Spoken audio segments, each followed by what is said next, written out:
Don't try to sneak into your room like that. I know what you've got behind your back. Records. More new records. Okay, we're going to walk into the Magnapan Rogue Audio room. Thank you. Well, we're about to drop the tone arm. Oh, cool. About to drop the...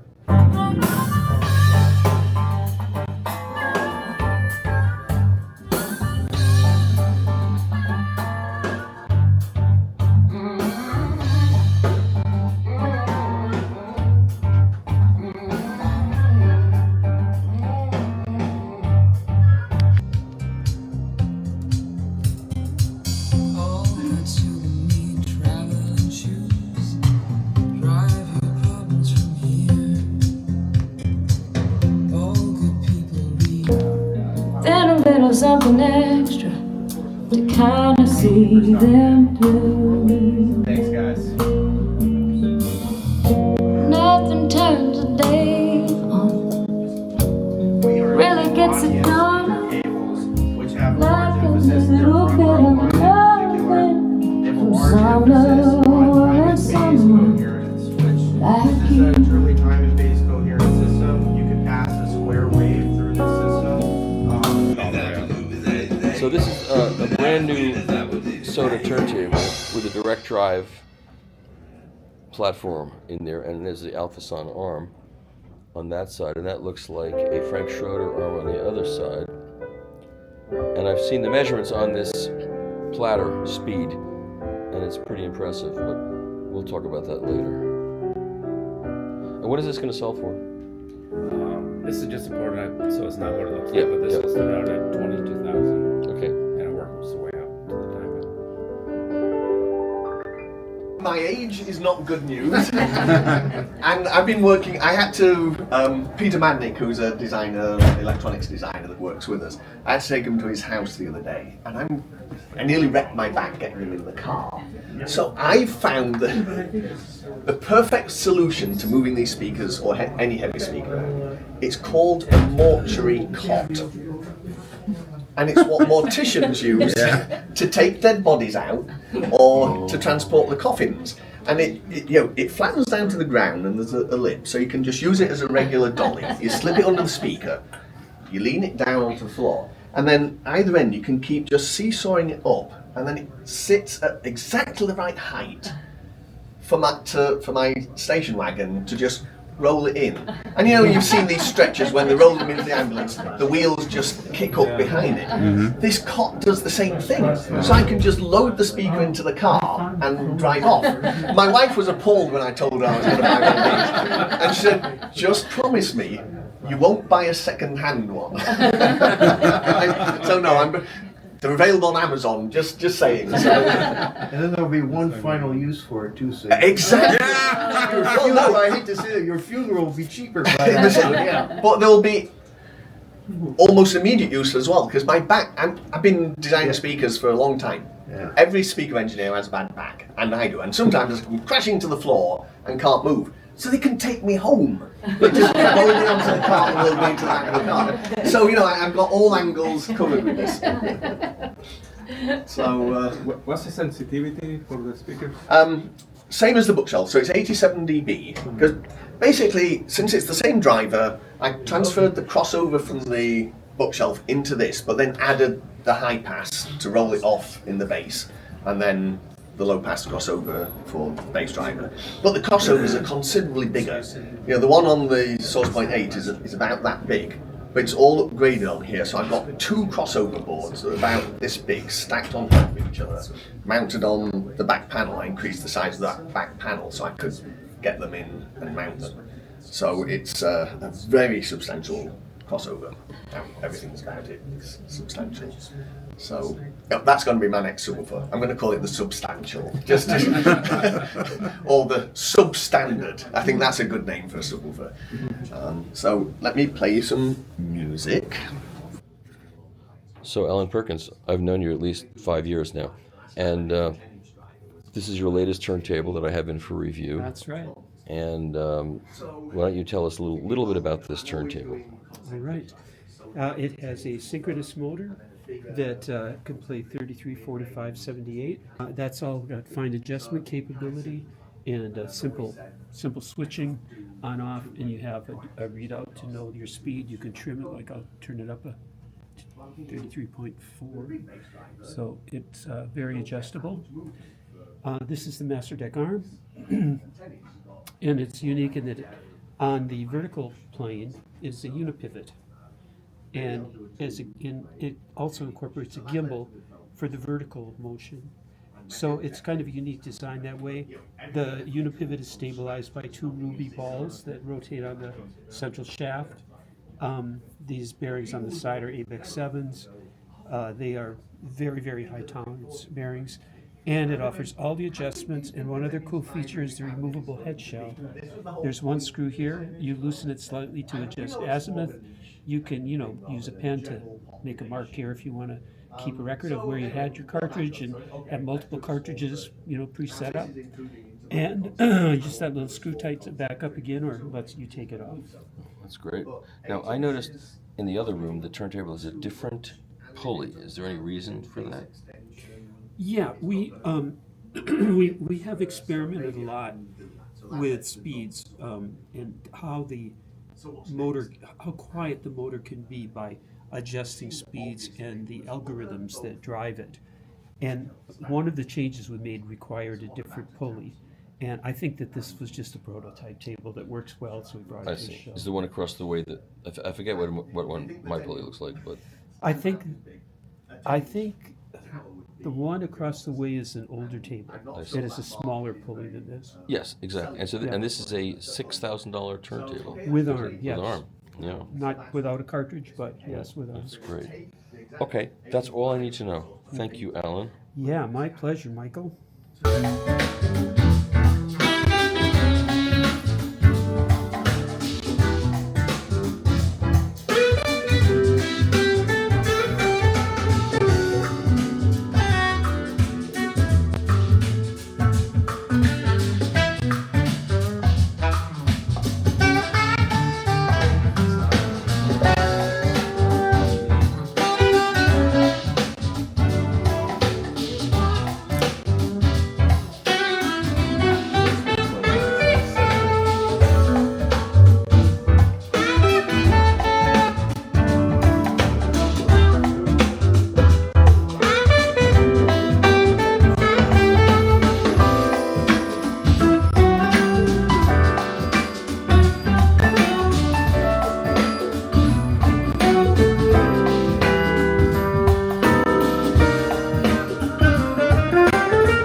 I'm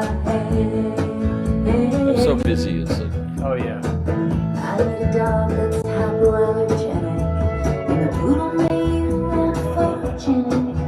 Don't shake, don't bark, and can play in the band. this is the 12? Yes, this is the 12. Like a shot of good love. I got a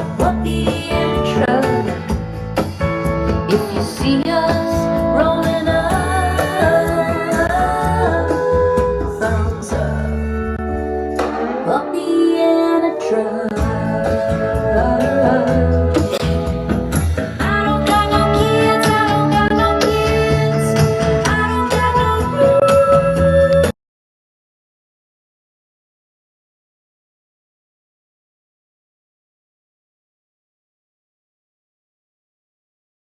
I just played a second ago is the correction signal on the, this is the correction signal on a pure tone. Okay? You can hear it moving. Now if I add them together and invert them, this is what happens.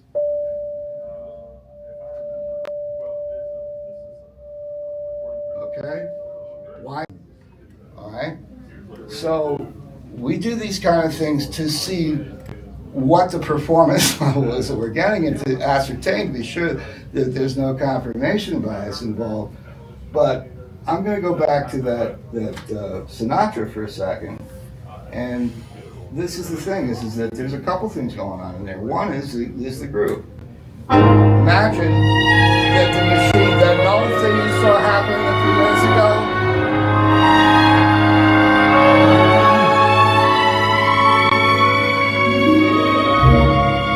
Pennies in a stream, falling leaves, a sycamore, moonlight in Vermont.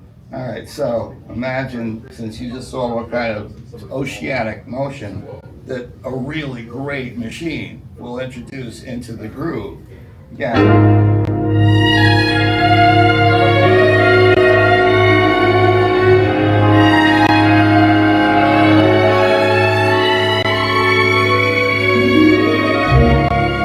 Pennies in a stream, You see why? falling leaves, a sycamore, moonlight in Vermont. So when people talk about musicality, they talk about objective versus subjective, talk about musicality, that's what the Pucker played. Okay? That's what he played. Since it's all dudes in the room, I imagine that everybody is kind of wondering what this sounds like. I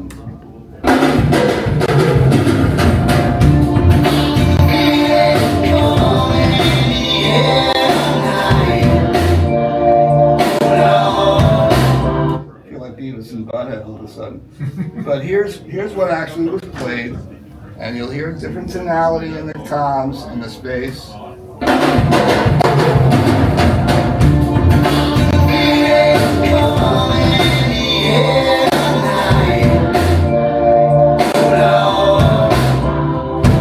Worth going back and forth one more time.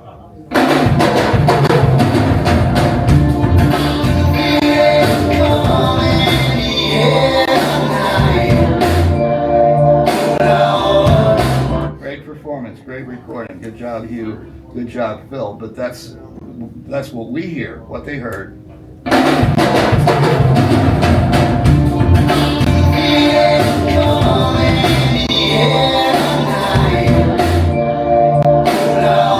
So again, when people talk and the argument comes down that I hear a lot, and it's sort of on Hopman or a variety of other places, subjective. You're just objective. You just look at numbers. You just look at, well, you do meld testing. You know, no. Is it musical? Yes. Musicality to me becomes, when does it hit the original intent? When does it actually jump back to what they actually were doing? Instead of a variety of ways of various colorations that might seem, you know, in one moment or another to feel attractive.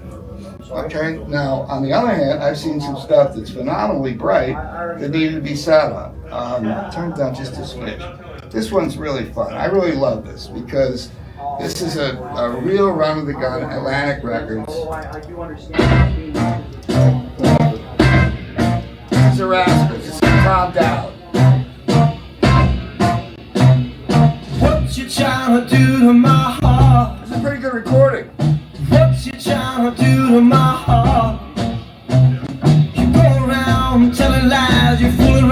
with the other guy. What you trying to do to my heart? You better run, you better hide, you better leave from my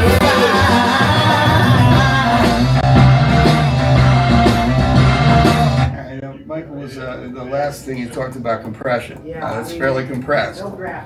But it didn't sound bad to them because here's what they were getting. What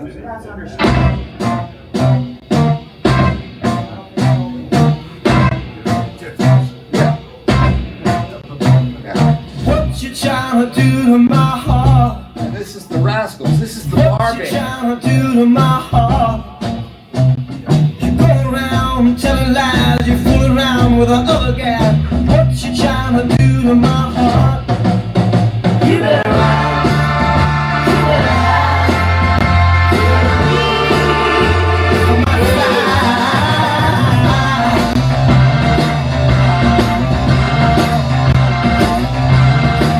I'll take it. Okay, you know what I mean? Because that's the bar band. I'm just old enough to have caught the tail end of when they were still flying around the Jersey Shore. And there was an ethos to that, and that is it. Now, why does it sound so shitty in the right channel? Because it's a 4-to-1 combined. There was no other way they could do it. That is a 4-to-1 combined, and then they dub voices and tambourine and some other stuff on top of it. So that is a little messy. But I tell you what, push it back a generation, and it's perfectly plausible.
By myself, no one to walk with, but I'm happy on the shelf. Ain't misbehaving, saving my love for you. I know for certain the one I love. I'm through with flirting, it's you that I'm dreaming. So this is a new line for you of Soulution products. Yes, that's the new 3 series, the second generation, which replaces the older version. It has 5 products in the line, so it's a stereo amp, a preamp, a integrated amp, as well as an outboard phono stage and an outboard DAC. Oh, so why don't you run me through the 4 pieces here? So this piece here is the 326 preamplifier. Then we have on the bottom shelf the 312 stereo power amp. We have on the right side the 350 phono stage, as well as on the bottom side then the 360 DAC. All right, and what are the price points of these things?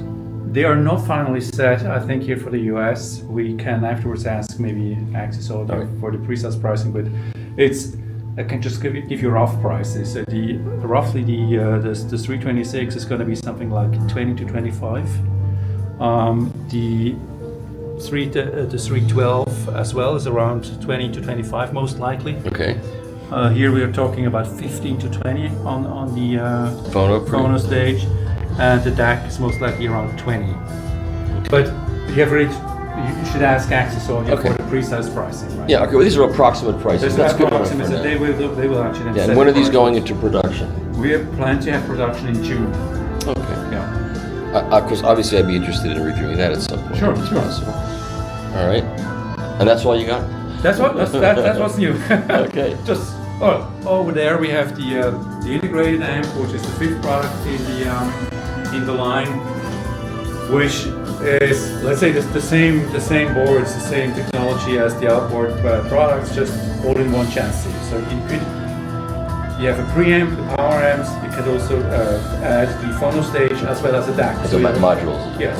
And this price is going to be around the same? Around 35 for the base model, I think 32, 35 for the base model, and then of course, if you add the phone or the DAC card, it's going Okay, that's good. Okay, thank you. We have a new series, it's called the Capello series, with all the technologies inside from the bigger models. And this is just for an entry level, and you can have it in a bookshelf, a smaller floor standing, and this one is the top model, the Capello 100, a three-way system, two woofers, mid-range, tweeter can be chosen in aluminum or in beryllium. Oh. And we have the TDC inside. That's the time delay control, so the tweeter is delayed in time to coincide with the mid-range. And which is a good idea. Yeah, I think so. Yes, because that's the impulse response. That's what you just heard. Yep. It's the music, the life of the music, the spirit of music. That everything is precise, everything is in time. Time alignment is the most important thing for a speaker. Otherwise, you never get the perfect illusion. And, yes. We have some tricks inside for setting up the bass level and the bass extension to adjust the speaker to the room, so it can play in any room. And how much are these going to cost? $25,000 per pair, and you can have it in piano finish, black and white, and in walnut, rosewood. And what are these cabinets made out of? It's just normal, regular wood. Okay. It's a sandwich construction here. Different layers, and the outer layers they have holes inside, and we fill sand inside, so the whole wall is filled with sand, and that's why it's so stable, dampened, and why it has such a good bass isolation. Yeah, bass was good. Yeah, bass the room's difficult room, but it's difficult room, but bass is so precise, and so, and that's due to the cabinet and due to the crossover and the drivers.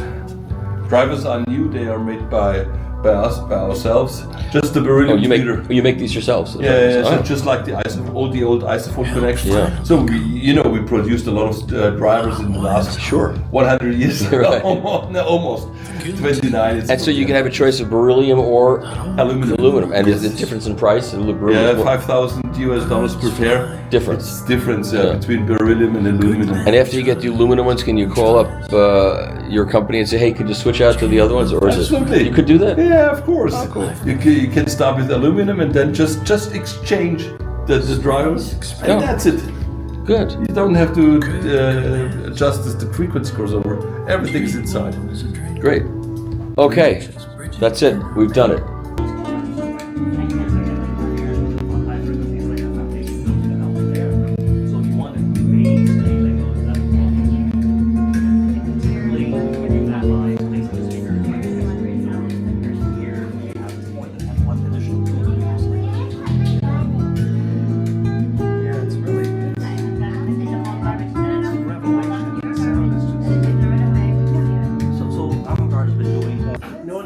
To me, so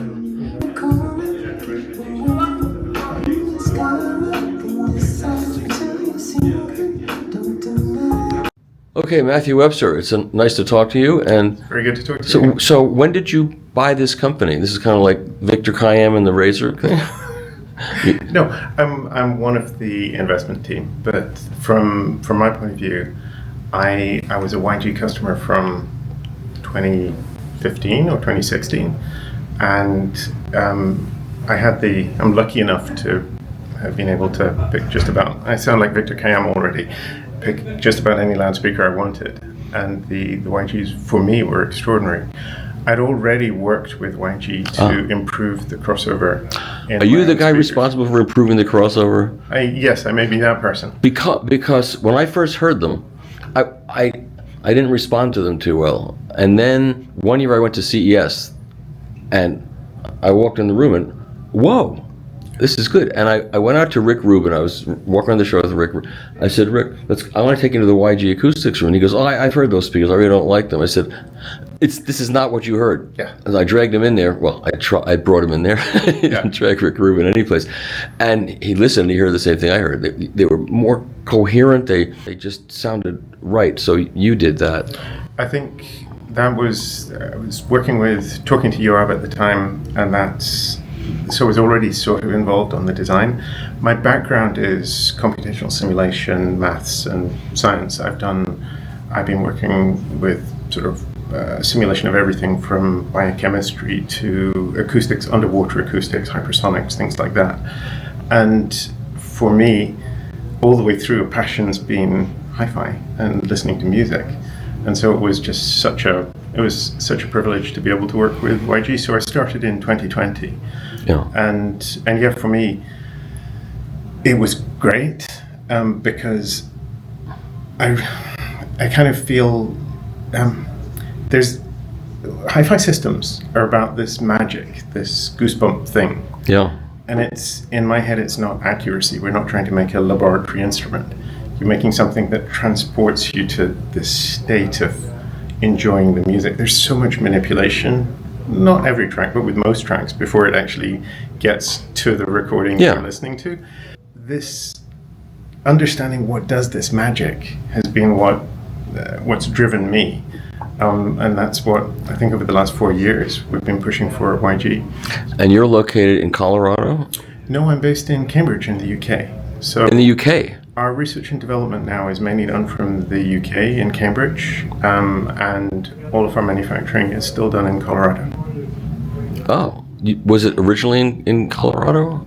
Our R&D used to be in Colorado, yes. I think it's ever since I've started working with the company. I'm based in Cambridge myself. I see. And I have a huge group of people I know in Cambridge around the university. So there's a lot of smart people around there, yeah. And where are these manufactured? Everything is made in Colorado. So so it is made here? Yes, all of the manufacturing is here. Okay. Our research and development is in Cambridge. I see. And so the speakers I'm reviewing that are $14,000 a pair, so to go downscale like that, how do you pack so much goodness into a speaker at that price? I gave away too much. Thank you very much. I'm glad you like them. Peaks, which was the series we introduced just after I started working with YG, was this first approach of huge amounts of computational simulation, but combined with so much measurement and listening. So it's a strange thing. We were driving for this magic of this goosebump thing, and we spent so long working out what leads to that, and through measurement and simulation, how we could deliver that in speakers. There are so many innovations we made in Peaks to let us bring it down to that price point. The first is this dense resin fiber cabinet. What is that cabinet made out of? It's just the same way that you have MDF is a relatively cheap material that uses resin and wood fibers. If you use a different resin and a different grade of wood fiber, you can have something which has a much higher density and a very specific behavior in terms of being self-damping that was just perfect. Because it is very dense. It's very dense. And weighs a lot. Yeah. I think that's, I'm guilty of making very heavy loudspeakers. And they're tricky to move because they're so heavy. Yeah. There's nothing to grab. So it has this faceplate, which we still mill in-house, which is from 1.5" thick aluminium. And every other part of it is this dense resin fiber. And every part of it is just innovative. So the crossover is not like any traditional crossover. It's not just standard filters. It's optimized around exactly delivering this phase coherence. So if you look at the talus, the mid and tweeter are phase coherent to within a degree or two, or about 2.5 octaves around the crossover point. So for 2.5 octaves, they're moving exactly in synchronization, so it sounds like a point source. And this was one of the sort of magic things that we discovered trying to work out what makes this convincing realism in loudspeakers. So it's a lot of simulation and R&D that lets us push it to a lower price point, but still keep the performance where we want. Yeah, and they're handsome-looking speakers too. Thank you, sir. There's a lot going on for them, so that's good. Yeah. All right. And the drivers that are in there are exactly what are? The drivers, the tweeter in the Peaks range is a specific proprietary YG tweeter, and it's different to the tweeter we have in the reference 3 range that we introduced at Munich last year, in that the reference 3 range has this, I need to shine a light on it, but you can just about see it has this lattice airframe, which is sitting under the silk fabric. And the lattice airframe is a unique feature of the reference 3 range. So the Peaks tweeter is different to the reference 3 tweeter, but in every other way, all of the other drivers are exactly the same as we use in our reference range. So all of these are solid aluminium, which we machine in-house from a billet. We've looked at so many different approaches. We've looked at stamping. You mean these bodies? No, the cones are actually made out of aluminium. Oh. And we machine them in-house. So this we take a billet and we reduce it down to 0.15 millimeters of thickness by machining both sides of it. It turns out that if you take heat-treated aluminium and you very carefully machine it, it's a very relaxed crystal structure. It has no tension built into it, so it behaves almost ideally from an acoustic perspective. It's pistonic over a huge range. And these are exactly the same drivers that we use in Peaks. And so the woofers are also the same? Yes, all of these are aluminium drivers milled in-house. That's the same all the way up to the 32 centimeter drivers that we use for our basis subwoofers. I guess there's not much more to talk about in the speaker, except to write about it. All right, and so you've been head of the company for how long? I started in 2020, so 4 years now. And so when you took over, did you find what you were expecting to find when you looked at the books and everything, or was all that done, all the forensics was done beforehand, so you got to see what was going on? I think I knew the company really well. It was strange because I started with YG in the middle of COVID. So for the first 2 years, I couldn't visit because there were all the travel restrictions in place. So I got to know everyone very, very well by Zoom. Zoom, yeah. Which is great. I didn't think that would happen. It's fine. I became really good friends with them over Zoom. And actually going across there, it was great. The team is incredible, and the manufacturing capabilities we have. Was it a hostile takeover, or was it a friendly thing? It was very friendly. Yeah. So, and it wasn't. From my perspective, I joined a team that was very, very enthusiastic about what we were doing, and I was just bringing new design capabilities. So, what is your least expensive speaker?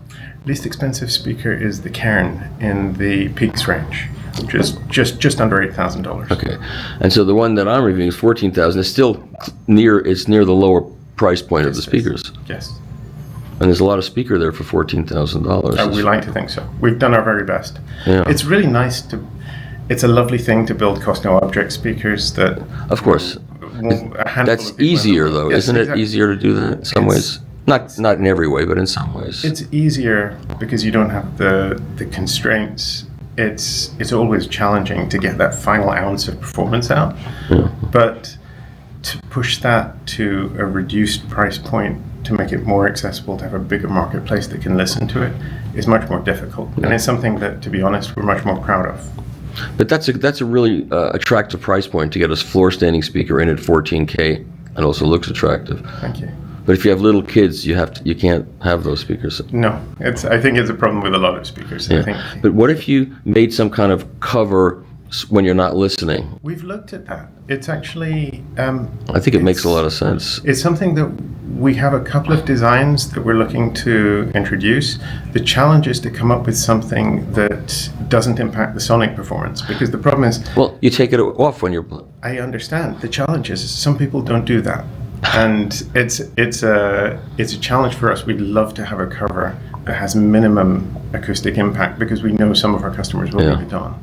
Well, you just have to have a little spy camera there, and when they leave it on, you just, hey, take those covers off. Exactly, or it refuses to play music until you take it off. Yeah.